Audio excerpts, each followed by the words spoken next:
Honorable assistance, bonjour. Je vais vous présenter les cancers colorectaux chez les sujets âgés au service de chirurgie générale de Tizi Ouzou.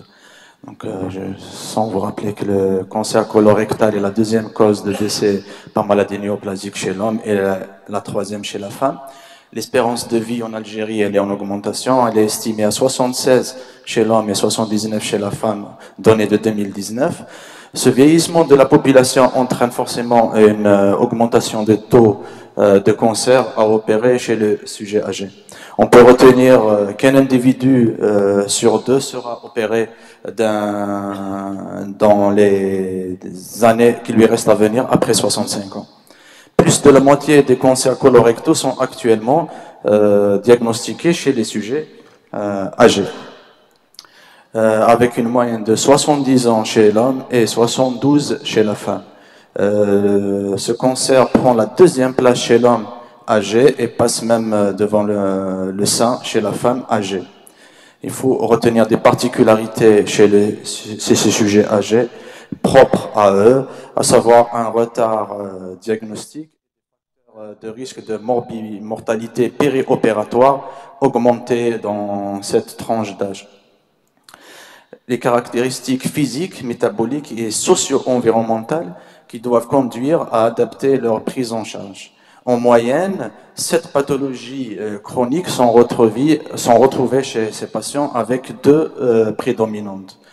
Nous avons mené une étude rétrospective s'étalant sur 7 ans chez les patients pris en charge pour cancer du côlon colorectal âgés de plus de 65 ans. Nous avons retrouvé 239 patients, 141 hommes pour 98 femmes, avec un âge moyen de 72 ans. La prise médicamenteuse et polymédication chez plus de la moitié des patients, avec HTA présente chez 61% des patients et diabète soit de type 1, de type 2 prédominant. Classons nos malades selon le score OMS, on retrouve que environ 15% des patients sont classés OMS 2 pour une moitié classée OMS 1. Pour les scores ASA, donc la majorité sont classés ASA 2 et environ 16% sont classés ASA 3. Pour la localisation colique, elle est de 72% contre 27% pour le rectum, avec dans 45% des cas une localisation colique gauche. Chez 8 patients, on a une double localisation. On a pratiqué 65 hémicolectomies droites, 70 colectomies segmentaires basses, 35 résections antérieures, 11 amputations et 20 résections totales du mésorectum. On a confectionné 40 iléostomies, 24 colostomies. On a opéré 25 malades par voie laparoscopique, ce qui fait 10,46% de nos malades. Sur le plan histologique, on a eu 20 patients qui ont eu moins de 12 ganglions analysés, avec des limites de résection envahies chez 8 patients. La reprise du transit, elle est retardée chez plus de 25% des patients, donc au-delà du 3e jour. Les patients ont déambulé à J0 pour 20 patients, opérés en totalité par voie laparoscopique, les autres étalés sur la semaine. Pour ce qui concerne nos résultats, la morbidité, donc les complications précoces, on retient que les complications à type d'abcès, on a eu 7, 8 fistules digestives et 4 péritonites post-opératoires.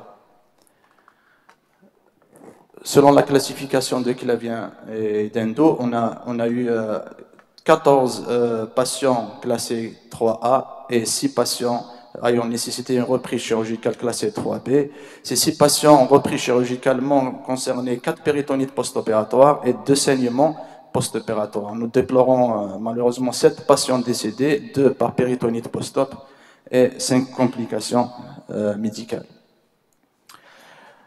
La majorité de nos patients sont sortis entre le 6e et le 10e jour. On a eu 35 patients qui sont sortis avant le 5e jour.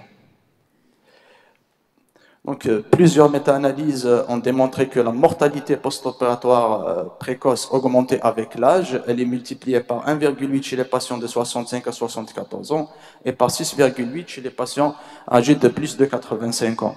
Après chirurgie carcinologique colorectale, l'âge est un facteur prédictif indépendant de mortalité. Dans notre série, ces patients décédés avaient plus de 75 ans. Le score ASA également est un facteur de risque reconnu de morbidité. Après 85 ans, la moitié des malades sont classés ASA 3 à 5, d'où l'importance d'une évaluation préopératoire. Le cancer colorectal chez le sujet âgé est diagnostiqué à un stade plus avancé que le sujet jeune. Ça a été démontré par plusieurs méta-analyses. Ce retard diagnostique augmente le taux d'intervention palliatives. Elles-mêmes, ces interventions palliatives sont prédictives d'une morbimortalité augmentée. La morbidité post-opératoire était augmentée de façon significative chez les patients âgés, mais cette augmentation des complications sont liées principalement aux complications médicales et non aux complications chirurgicales. Donc, il n'a pas été retrouvé plus de complications type fistule anastomotique par rapport au sujet jeune. La prévention, actuellement, 3 axes de prévention de la surmortalité, à savoir l'évaluation gériatrique périopératoire, l'usage de la célioscopie et la réhabilitation améliorée. L'évaluation gériatrique standardisée pour la population âgée doit être faite pour mesurer justement la fragilité. Plusieurs scores existent, on utilise le score J8. La fragilité est un facteur prédictif de complications opératoires. Elle multiplie pratiquement par 3 les complications et elle augmente le taux de réadmission chez ces malades. Elle est donc reconnue comme un facteur de morbidité post-opératoire certain, plus que l'âge chronologique. La laparoscopie, elle a les mêmes bénéfices que la population générale chez les patients âgés. Les avantages sont connus: perte sanguine plus faible, durée d'hospitalisation moindre, reprise et réalimentation plus précoce. Il s'agit d'une technique opératoire tout à fait envisageable chez les sujets âgés. Nous avons opéré 25 patients avec une extrême d'âge de 93 ans. Donc, dans l'étude de Canon, concernant des sujets âgés de plus de 80 ans, le taux de morbidité post-opératoire était inférieur dans le groupe patients âgés par rapport aux patients, dans le bras opéré par laparoscopie que dans le groupe opéré par laparotomie, avec diminution des complications médicales post-opératoires. Concernant la RAC, elle est faisable chez les patients âgés, quel que soit leur âge, adaptée en fonction de comorbidité.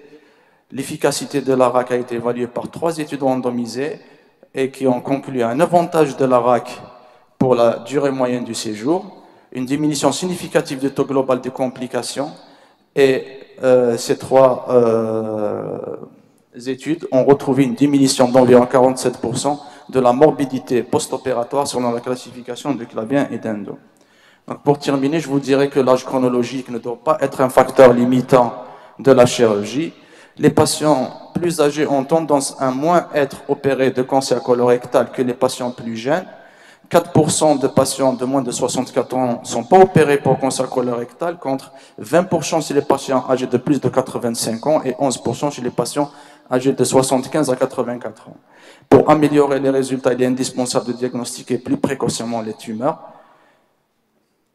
Bien sûr, ça passe par, en étant attentif à la symptomatologie et le dépistage de masse jusqu'à 75 ans. Une évaluation et un suivi gériatrique adéquat permettront d'optimiser la prise en charge de cette tranche de population et l'apport de la réhabilitation améliorée, la chirurgie mini-invasive pour diminuer la morbidité. Je vous remercie. Merci.